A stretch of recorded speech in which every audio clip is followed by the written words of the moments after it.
Vamos para mais uma aula de língua portuguesa básica aqui da LAC. Eu sou a professora Glaucia Anunciação e hoje eu convido você para falar sobre estrutura e formação de palavras. Quem é daqui de Mato Grosso sabe que esse é um tópico que cai bastante, né, nos concursos aqui da nossa região. Vem cá, porque nós precisamos falar sobre estrutura de palavras. Olhem lá. Bom, primeiro eu quero que vocês entendam que essas estruturas são chamadas de elementos mórficos ou morfemas. Então, se perceber essa nomenclatura numa questão, já sabe o que é, né? As estruturas de palavras são subdivididas em partes menores, as palavras são divididas em partes menores, chamadas de elementos mórficos ou morfemas, e cada uma dessas partes tem uma função. Então, às vezes, você compreende o sentido global de uma palavra e esquece que ela é formada por esses pedacinhos. Sabe uma analogia que eu gosto bastante? É quando você pega, por exemplo, uma barra de chocolate. Eu tenho que falar de coisa gostosa. Uma barra de chocolate, você vai perceber que ela é toda, né, em quadradinho, já prontinha ali para você ir quebrando.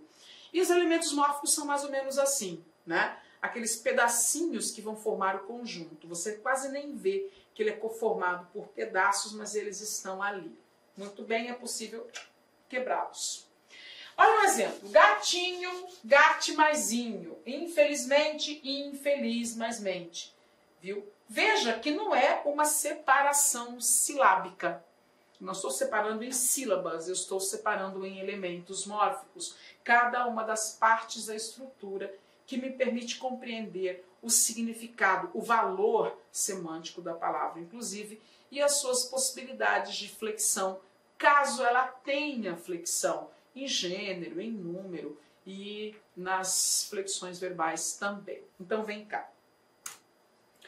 Dando nomes aos bois, nós vamos falar elementos mórficos são radical, vogal temática, tema, desinência, afixo e vogais e consoantes de ligação. Está aqui a nomenclatura genérica, tá? Radical, vogal temática, tema, desinência, afixo e vogais e consoantes de ligação. Vamos trabalhar com este conceito, porque ao entender esse mecanismo, nós vamos compreender então como as palavras se formam, né, ou se formaram. Vem cá. Elementos mórficos nominais, ou seja, as estruturas de palavras dos nomes. O que você quis dizer com isso, Glaucia? Que não são verbos. Tá. Veja isto. Menininhas. Olha quanta informação nós temos na palavra menininhas. Nós temos o radical, o afixo, a desinência, a desinência. O que isso significa? Muito bem. O radical, nós vamos dizer que é a base... eu quero o azul. O radical, nós vamos dizer, então, radical é a base da significação. Significação. Afixo. Bom, tem dois tipos de afixo. O que está antes do radical e o que está depois do radical. Antes do radical é o prefixo e se está depois do radical é o sufixo. Este é o sufixo. Qual é o objetivo do sufixo? Bom, o sufixo é um modificador de sentido. Modificador de sentido. Muito bem. Além do sentido, o sufixo tem o poder, ele pode mudar a classe da palavra. Como assim, Glaucia? Eu estou usando o verbo poder, porque eu quero deixar bem claro que isso não vai acontecer todas as vezes, mas isso pode acontecer. Então, por exemplo, feliz. Feliz é um adjetivo, certo? Pense numa palavra derivada de feliz por acréscimo de prefixo. Infeliz. Tá. Infeliz não deixa de ser adjetivo. Qualquer palavra que for formada só com prefixo, ela não vai mudar de classe. Então, se eu tenho um verbo, ela vai continuar sendo verbo. Exemplo, ter. Deter é ter e deter. Deter é um verbo derivado de ter. É verbo. Tá?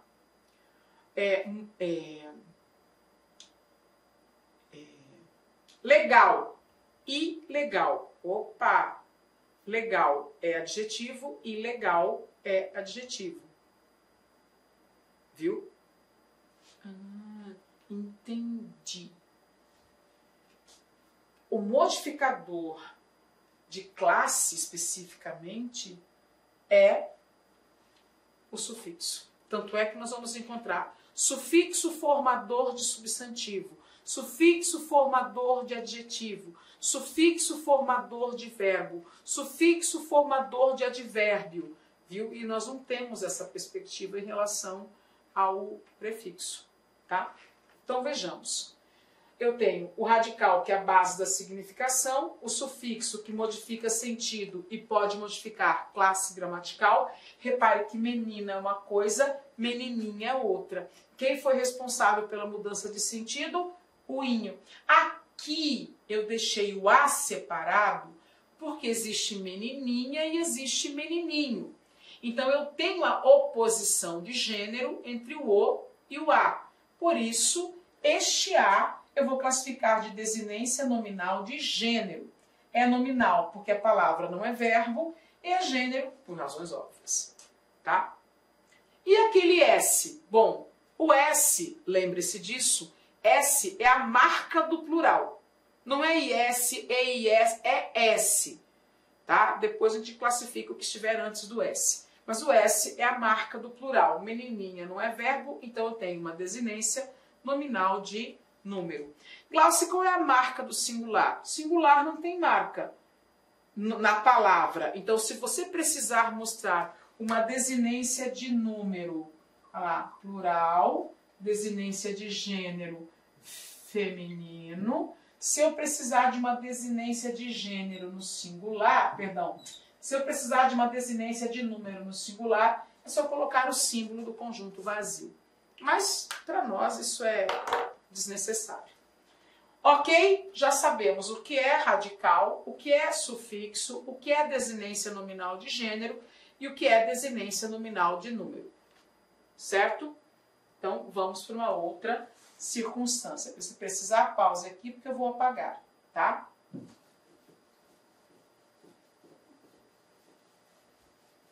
Olhe lá.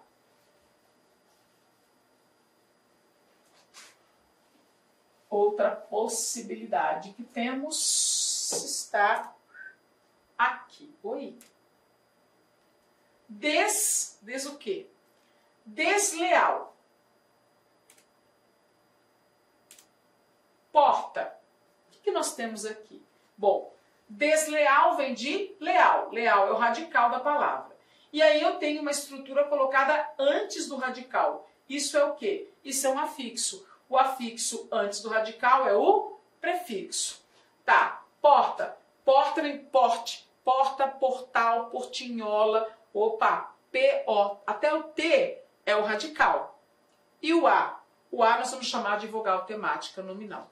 Tá. O prefixo a gente já sabe, beleza, não preciso voltar aqui. O prefixo altera, né? É um modificador de sentido, ok. Mas o que seria a vogal temática nominal? Veja bem. Uma palavra, ela dificilmente termina só em consoante, né? Aqui repare que eu tenho porta, portinha, portinhola, ou seja, a parte fixa, a parte que nunca se modifica, só vai até o T. Então, sim, essa é a parte que é o nosso radical. Este A é uma vogal sem acento, que nós colocamos só como se fosse uma tampinha, né? Só para rosquear ali, para a palavra não acabar na consoante.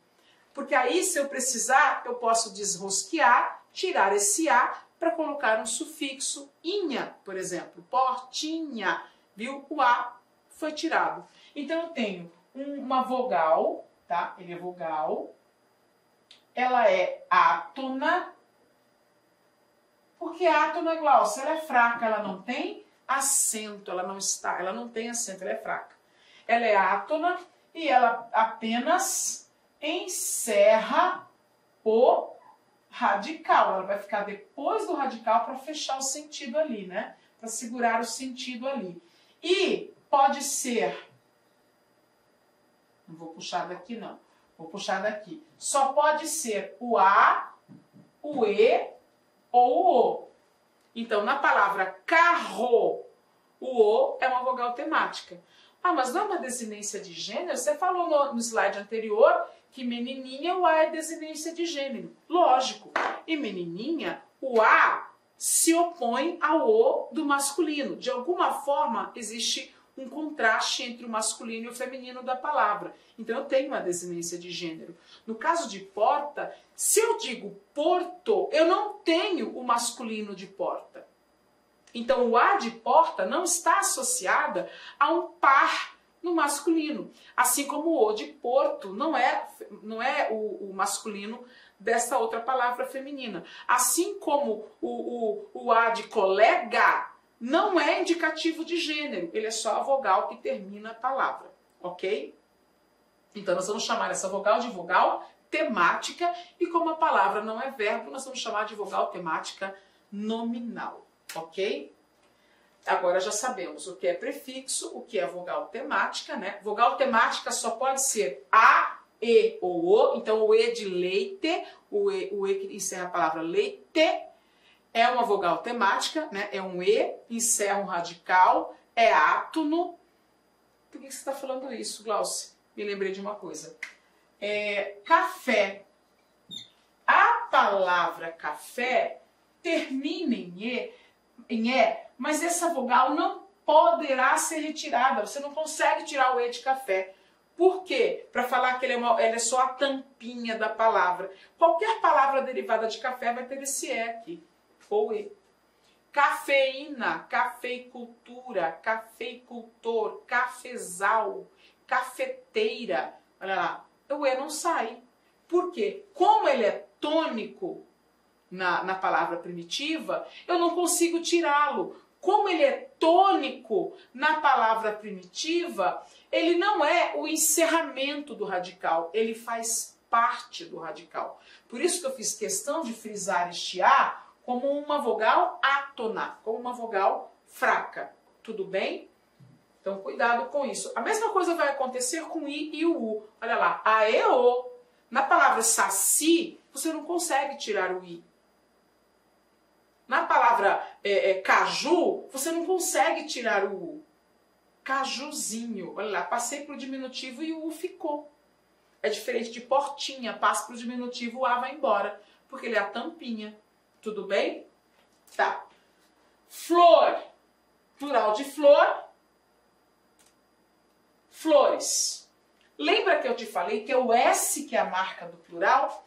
Então, na palavra flor, nós temos radical, desinência de número e um conceito novo, vogal de ligação. Por quê? Porque se eu tirar este E, vou fazer assim, de coração, ó. Se eu tirar este E, vai ficar flores. Pronuncia essa palavra para mim. Pronuncie.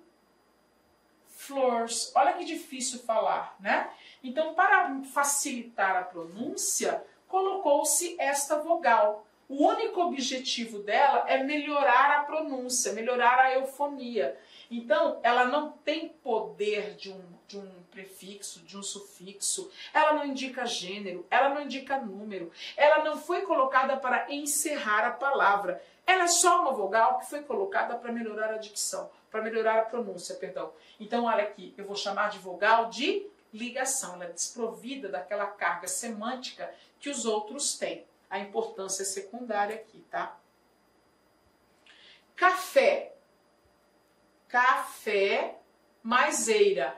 Cafeeira. Sim, aí eu tenho radical mais sufixo. Mas e aquele bule onde a gente coloca o café? É cafeteira. Ah, o que esse T está fazendo? Quem foi que pediu o T? Porque não existe sufixo teira. O sufixo é eira. O lugar é eira. Banheira. Jardineira. Né? fofoqueira. O sufixo é eira, independentemente do sentido. Não é teira. E café não tem T. O que aquele T está fazendo ali? Eu tenho um radical, eu tenho o sufixo, e o T vai ser, assim como este E, que foi colocado só para melhorar a pronúncia, este T também, porque já existia cafeteira, né? Cafeeira, colocou-se o T. Então aquele T que foi colocado para juntar duas partes da palavra e torná-la eufônica, ou de uma melhor pronúncia, é a consoante de ligação. Exemplo, quando a gente fala arrozal, arrozal vem de arroz, então o Z faz parte da palavra, certo? Mas, por exemplo, quando você coloca capinzal, capim não tem Z. E o sufixo que indica a plantação é AL, é só o AL, não é o Z. Então, em capinzal, o Z é consoante de ligação. Senão ia ficar capinhal ou capimal, viu? Ia ficar horrível a pronúncia. Colocaram o Z para dar uma melhorada e ainda bem, né? Ficou menos feio. E aí a gente tem consoante de ligação. Aí, considerando todos esses exemplos, nós concluímos todos os elementos mórficos das palavras que não são verbo. Eu tenho prefixo, radical, sufixo, desinência de gênero, desinência de número, vogal temática, vogal de ligação e consoante de ligação. Ok? Tudo certo? Não. Ainda está faltando falar dos elementos mórficos verbais. Então, no verbo, os elementos mórficos são estes. Cantávamos. Nós teremos o radical, a vogal temática, a desinência modo temporal e a desinência número pessoal. O que isso significa, Glaucia? Bom, o radical você já sabe, é a base da significação. Tá, mas como é que eu sei o radical de um verbo? Bom, o radical de um verbo é você para achar, né? Coloque o verbo no infinitivo. Então, o radical de cantar é cantar. E aí você vem e tira o sufixo verbal ar, ou ir. O que sobrar é o radical, tá? Isso significa que se o verbo se o verbo for monossilábico, ele não terá um radical fixo. O seu radical vai surgindo a cada conjugação, ok? Beleza, essa é a diferença de um verbo regular. Quando o verbo é regular, o radical nunca muda. Quando um verbo é irregular, ele tem um radical fixo, mas ele sofre alterações. Exemplo, o verbo trazer. Eu trago, olha lá, o Z vira G. Houve uma mudançazinha. E os verbos que são monossilábicos, eles não têm um radical fixo, por isso que eles são chamados de anômalos, que é uma irregularidade mais profunda nessa estrutura verbal. Tá, voltemos para este exemplo. Olhe lá.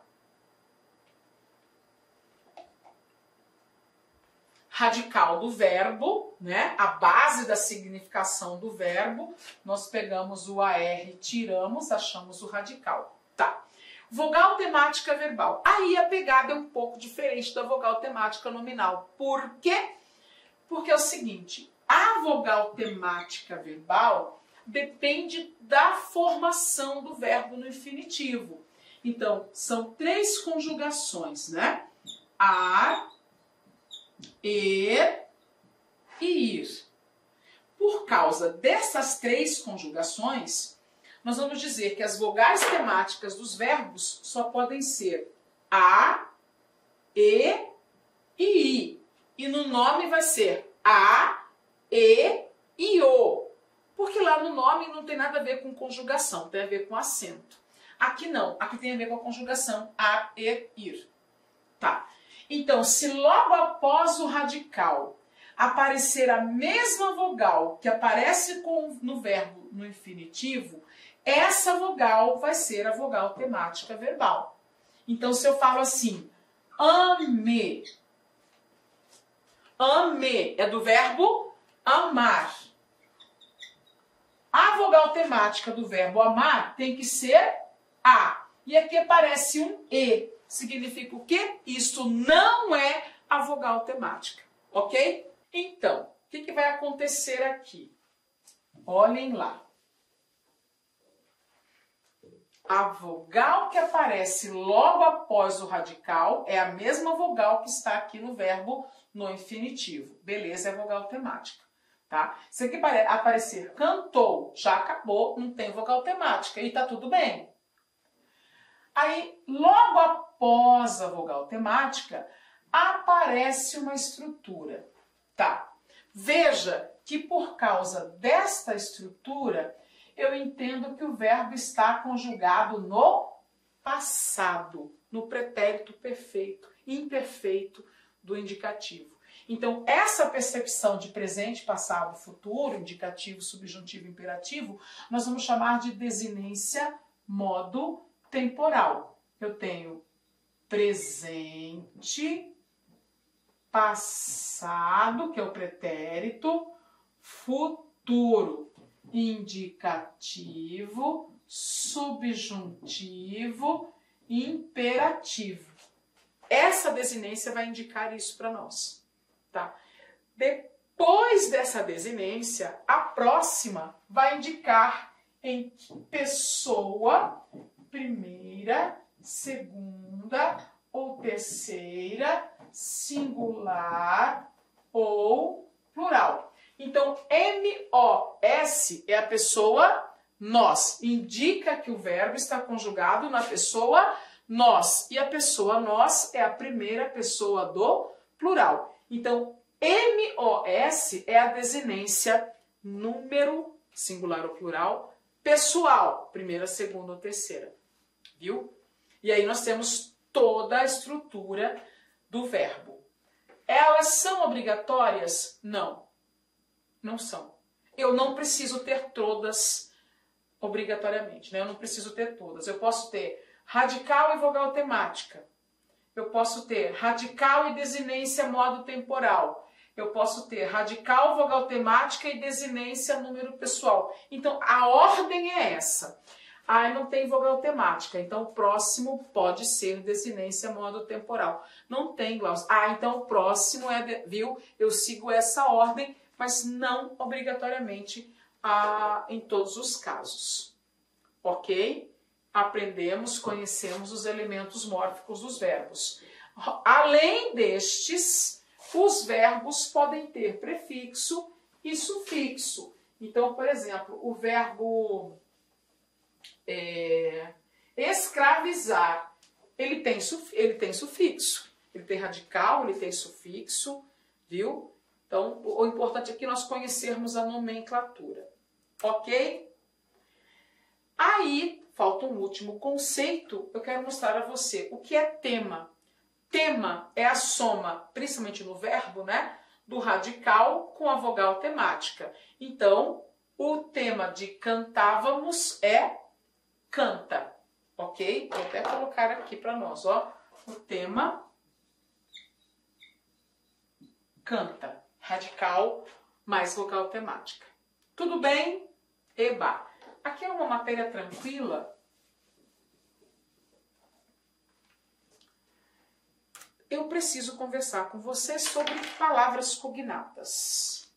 Cognatos são palavras que têm a mesma raiz ou a mesma origem etimológica que o outro, ou seja, vem de uma mesma palavra, vem de uma mesma origem. É como república e público. São palavras que têm a mesma origem. Publis, que é povo, né? E aí nós temos lá, exemplo, corpo, corporal, incorporar, corporação, corpanzil, amor, amoroso, desamor, amável, cor, decorar, decoração, colorir, corar, corante, incolor, tricolor. Olha só, então decorar e colorir são palavras cognatas. A base é a mesma, né? Coloração. lei, legal, ilegal, legalizar, legislar, legislação, legislativo, legislatura, tudo a ver com lei. São palavras com a mesma base, né, a mesma origem, a mesma raiz. Tudo bem? Aqui era só para nós pensarmos no conceito mesmo, tá? Porque de repente você pode perceber essa palavra num texto e achar, é só falsos cognatos, porque às vezes a gente aprende idiomas, né, e fica falando de falsos cognatos. Aqui está falando de cognatos, palavras derivadas de uma mesma base. E aí o papo firme mesmo de hoje está aqui, processos de formação de palavras. É um conteúdo que eu gosto bastante, né? Olhem lá, como é que surgem as palavras? Como é que nós criamos palavras para atender às nossas necessidades? E eu gosto bastante desse quadro, bem alegre, e mostra o quê? Que é uma questão de encaixe, porque nós estamos falando de comunicação, tá? Olhem lá. De processos de formação de palavras, o que eu preciso que você lembre? Veja isto.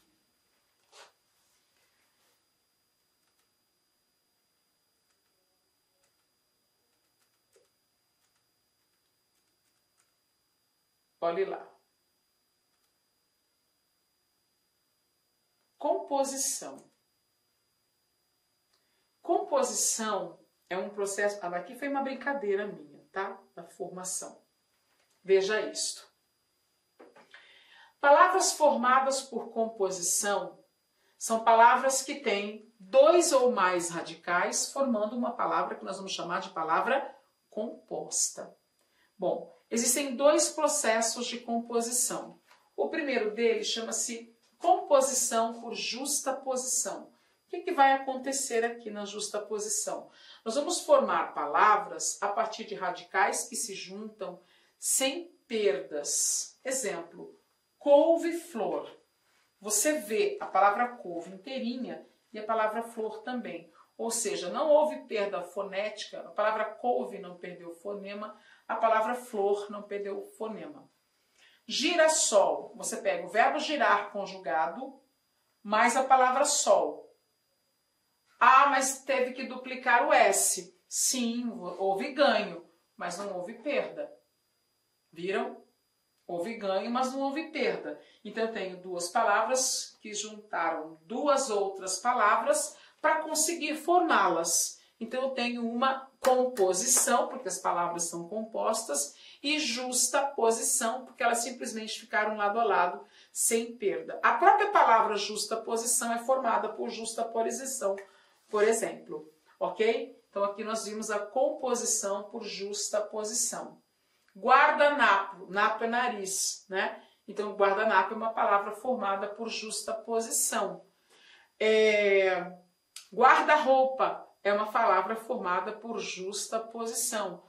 Passatempo, passatempo não tem hífen, mas é formada por justaposição, ok? 2 ou mais radicais se juntam, sem perda de fonema, você consegue enxergar a palavra inteirinha, mesmo que ela tenha ganho uma outra estrutura, tá? Aí vem. Olhe isto. Aqui eu faço a contraposição. Veja lá. Já falamos de composição por justaposição. Olha a composição por aglutinação. 2 radicais se juntam, né? E eles sofrem perda. Então, vinagre. Vinagre é vini, que significa uva. Acre, agre, que significa ácido. Então, são 2 palavras que se juntaram, muito embora não sejam do nosso idioma, é latim, né? Uva ácida, mas elas se juntaram. Aqui eu tenho uma aglutinação. Pernilongo é perna mais longo. Mas eu não vejo a palavra perna inteira. Perna perde o A. Fica perni, não perna. Então como houve alguma perda da palavra, do fonema da palavra, nós vamos dizer que houve aglutinação.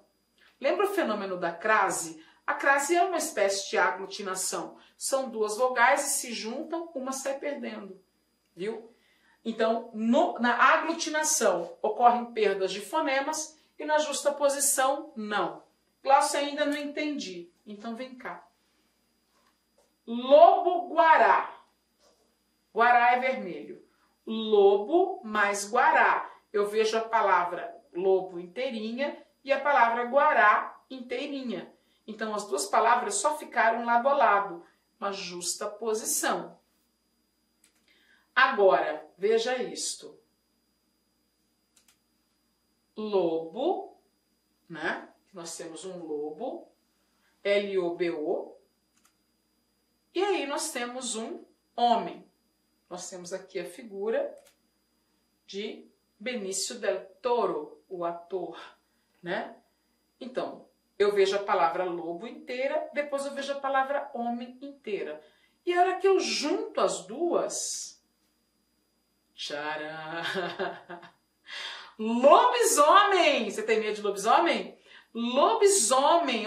Cadê a palavra lobo? O que aconteceu com a palavra lobo? O que aconteceu com a palavra homem? Viu? Sofreu perda.